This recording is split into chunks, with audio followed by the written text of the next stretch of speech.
The story of Elizabeth's restless spirit lingers in the cold stone walls of Sker House, filling its corridors with an enduring sorrow. Many who have dared to spend the night speak of an overwhelming sadness that settles in the air, almost as if the house itself mourns her loss. The local legend claims that each night, just after midnight, Elizabeth's spirit roams the hallways, still seeking the love she was so cruelly denied. One stormy autumn night, a group of friends, intrigued by the tales of Elizabeth's ghost, decided to visit Sker House. Rain battered the windows, and lightning illuminated the imposing facade as they entered. The air inside was thick and oppressive, and as they explored, they could hear the faint echoes of past lives. A distant laugh here, the scrape of a chair there. As they ventured deeper into the house, they came upon a locked door at the end of a narrow hallway. "This must be the room," one of them whispered, their voice barely audible over the howling wind outside. Just then, they heard a faint sobbing from behind the door, soft and heart-wrenching. It was as though someone was trapped in the room, desperate to escape. The group exchanged nervous glances, unsure of whether to turn back or press on. But something, perhaps curiosity, perhaps a strange pull, drew them closer. One of them, Emma, dared to knock on the door. The sobbing stopped abruptly, replaced by an eerie silence. They waited, breaths held, until slowly, the temperature in the hallway began to drop. A cold, unnatural breeze seeped from beneath the door, chilling them to the bone. Suddenly, the sound of footsteps echoed down the corridor behind them, heavy and deliberate, as though someone or something was approaching. The friends turned, and in the dim light, they saw a shadowy figure at the far end of the hall, watching them intently. Its form was indistinct but towering, exuding an air of malice that filled the narrow space. Emma tried the doorknob, desperate for an escape, and to her surprise it turned. The door swung open, revealing the cold, dark bedroom where Elizabeth had been imprisoned. In the far corner of the room stood a young woman, her face pale and sorrowful, her eyes filled with a longing that seemed to pierce through the centuries. She reached out a hand, her lips forming silent words that echoed in their minds, "Help me." But before they could move, a fierce, guttural growl came from the shadowy figure in the hallway, and the door slammed shut behind them, trapping them inside with Elizabeth's spectral presence. The friends backed against the walls, their eyes fixed on the ghostly figure as she began to drift closer, her hand still extended. Her eyes were pleading, yet something in her presence grew darker, shifting from sorrow to anger. Outside, the storm raged, and the house creaked and groaned as if it were alive, trapping them in a world of shadows and echoes. They realized too late that the house didn't want them to leave. Sker House, with its walls full of sorrow and rage, had claimed them just as it had claimed Elizabeth, another chapter in its haunted history. As Elizabeth's ghostly form floated closer, her face twisted between despair and fury, the air grew heavier, pressing down on the friends like an invisible weight. Emma could barely breathe, her heart pounding as she tried to look away from Elizabeth's hollow, grief-stricken eyes.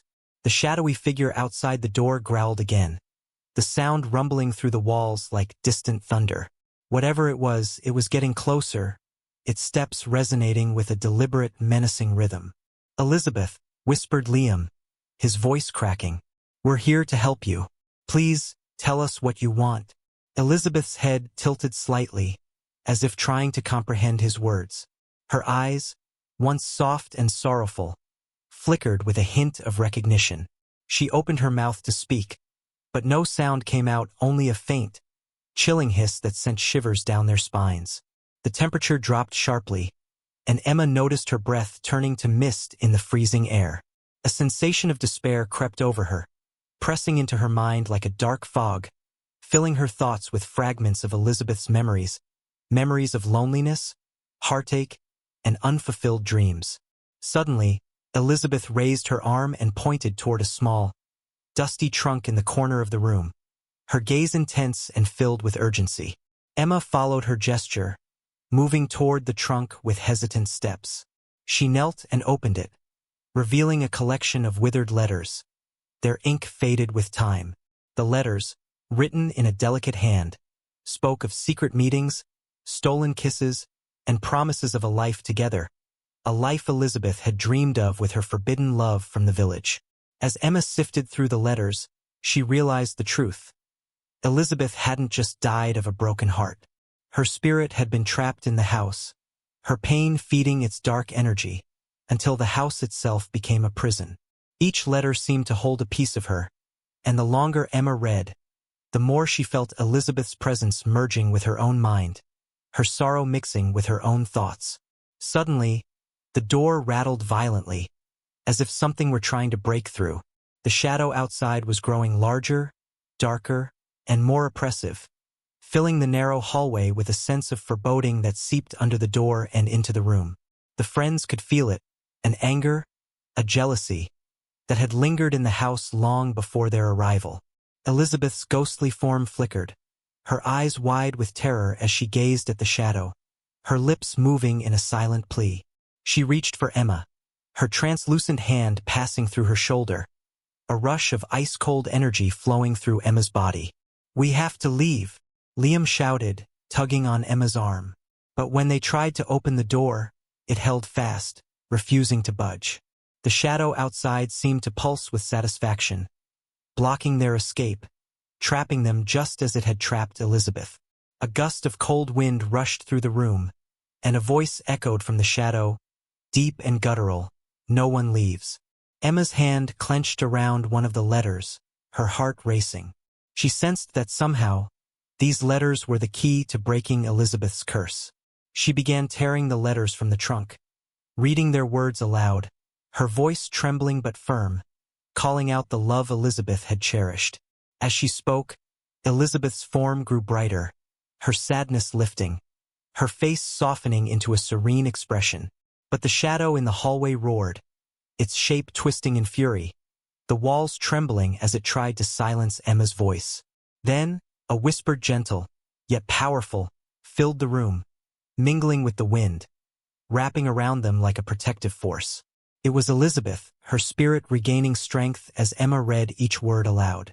The light around her grew stronger, pushing back against the darkness outside the door, her form glowing as she whispered one final word, "Freedom." With a blinding flash, Elizabeth's spirit released, filling the room with warmth, her presence dissipating like morning mist. Don't forget to subscribe and like if you liked this story. As Elizabeth's spirit dissolved into the warm light, the room seemed to exhale, releasing the friends from the icy grip of fear that had paralyzed them. But the victory was short-lived. The shadow outside the door, once pushed back by Elizabeth's glow, began to creep forward again, filling the hallway with a darkness that pulsed with anger. The door creaked as if under pressure, and a sinister voice echoed through the room, reverberating through their bones. "You think a memory can defy me? She was mine, they all are." The friends stumbled back, their hearts pounding as the shadow pushed its way under the door, spreading across the floor like spilled ink, thick and suffocating. It coiled around their ankles, as though binding them to the room. Liam gritted his teeth, his voice barely a whisper. What is it? Why is it so strong?" Emma's eyes darted back to the open trunk, where more letters lay scattered among other relics. She could feel something calling to her, a tiny silver locket, barely visible beneath the faded letters. She reached for it, her fingers brushing the cool metal, and the room seemed to respond, vibrating with a faint hum.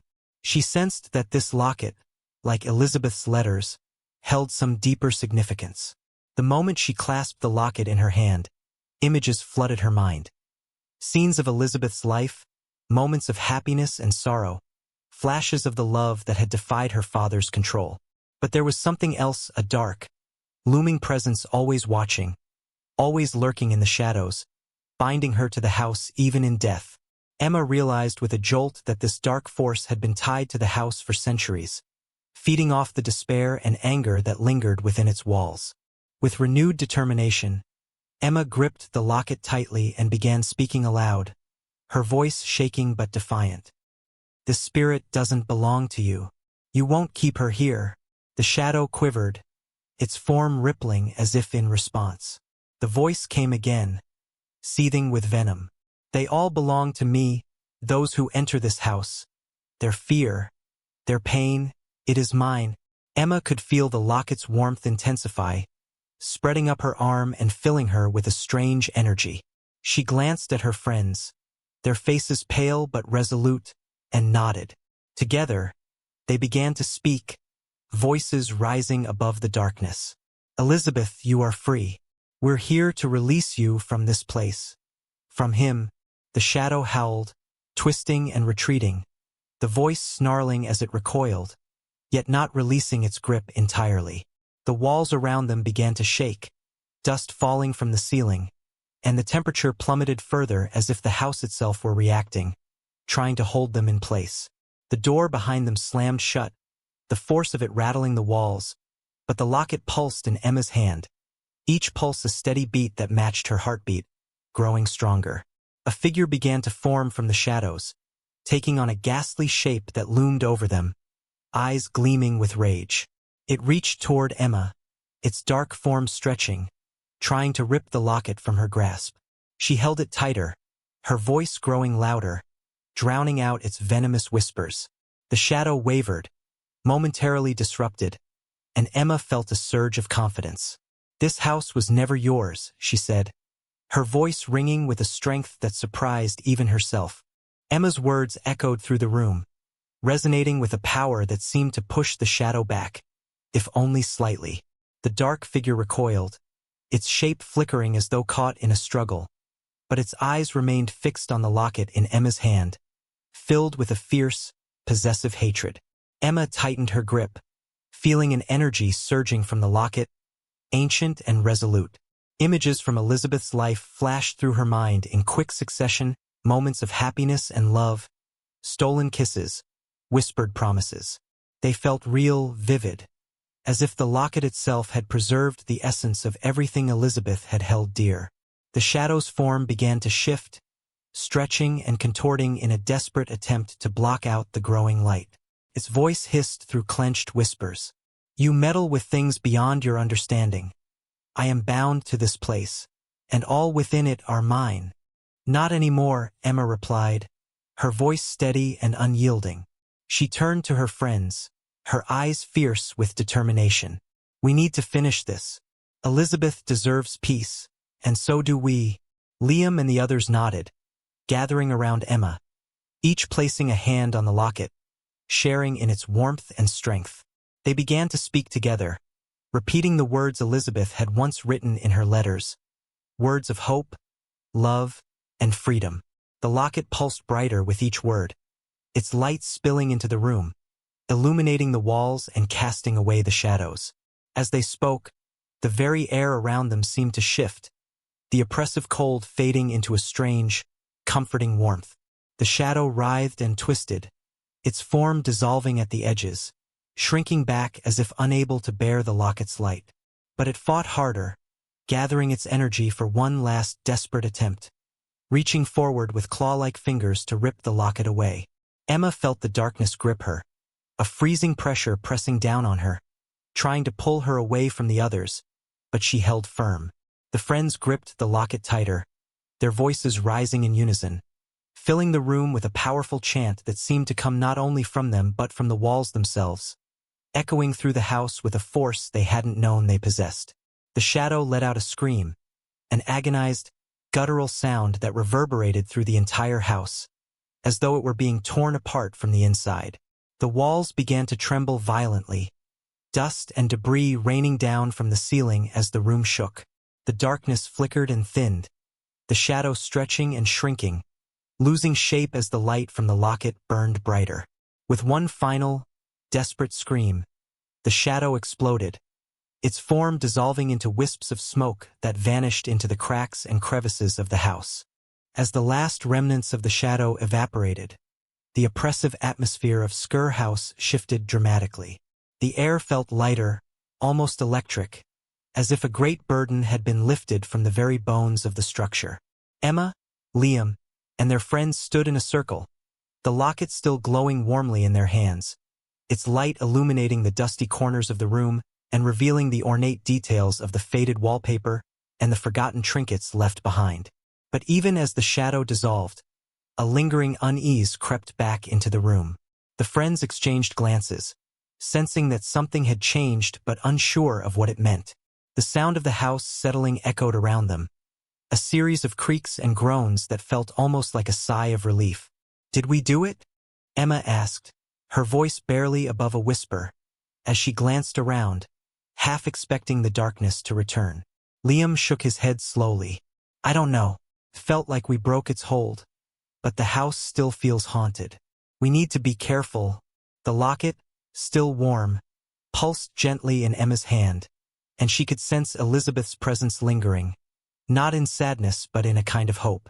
I think she's finally free," Emma said softly, a wave of emotion flooding over her. "We helped her find peace." As if in response, a gentle breeze swept through the room, carrying with it a soft, melodic whisper that wrapped around them like a comforting embrace.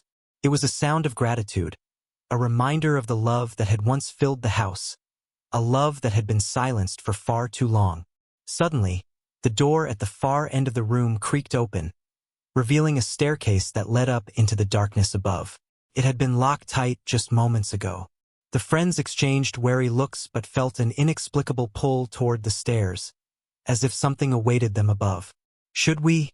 Sam asked, glancing nervously at the darkened corridor that lay beyond. Emma nodded, her heart racing with a mix of fear and anticipation. "We have to see what's up there. If there's still something left. If we can help any other spirit." Together, they ascended the stairs, the sound of their footsteps echoing in the silence. As they climbed, the air grew cooler again, a slight chill that reminded them of the darkness they had just vanquished. The staircase twisted and turned, leading them to a small landing with a single door that looked older than time itself. It was intricately carved, the wood darkened with age, and it hummed faintly as if alive. Emma reached for the doorknob, hesitating for a moment before turning it. The door creaked open, revealing a room bathed in soft, ethereal light. It was filled with relics of the past, old furniture draped in white sheets, portraits hanging askew, and a small table adorned with an assortment of objects that looked like offerings left behind. In the center of the room, a spectral figure materialized, shimmering like mist. It was a woman dressed in period clothing, her eyes soft yet filled with an ancient sadness.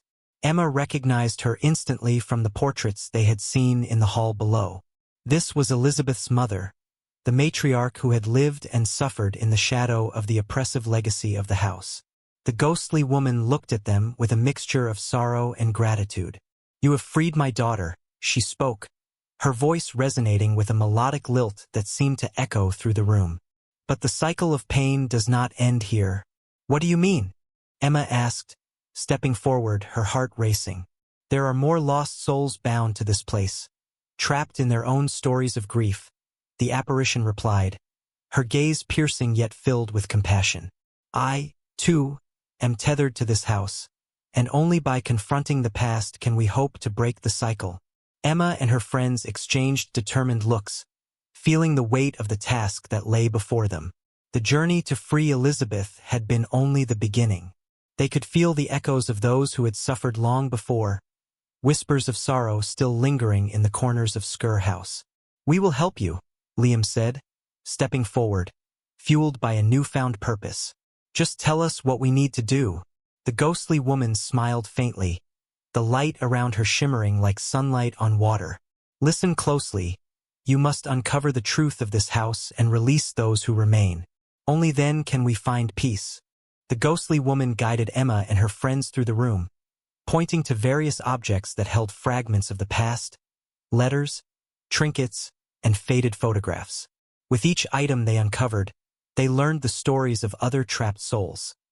A servant girl wronged, a merchant who lost his fortune, and a heartbroken widow. As they pieced together the tales, the energy in the room shifted. The locket in Emma's hand pulsed brighter, resonating with each revelation. They began speaking aloud the names of those who had suffered, inviting their spirits to join Elizabeth in the light. With each name spoken, the air grew warmer, and the spectral figures began to materialize around them, each one tethered to their stories of pain and regret. As the friends recited the memories, the spirits grew brighter, their forms losing the chains of sorrow that had bound them to the house.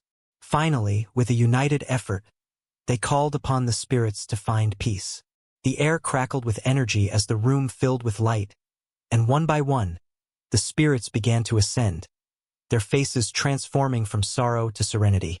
The ghostly matriarch smiled at Emma and her friends, her form growing more translucent. "You have done well. Thank you for freeing us." With one last shimmer, the spirits vanished, leaving behind a sense of calm and fulfillment.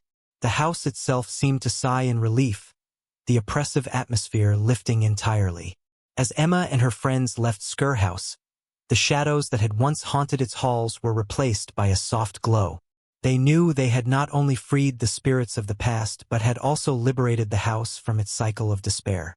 They walked away, filled with a sense of purpose and connection, forever changed by their haunting journey. Don't forget to subscribe and like if you liked this story.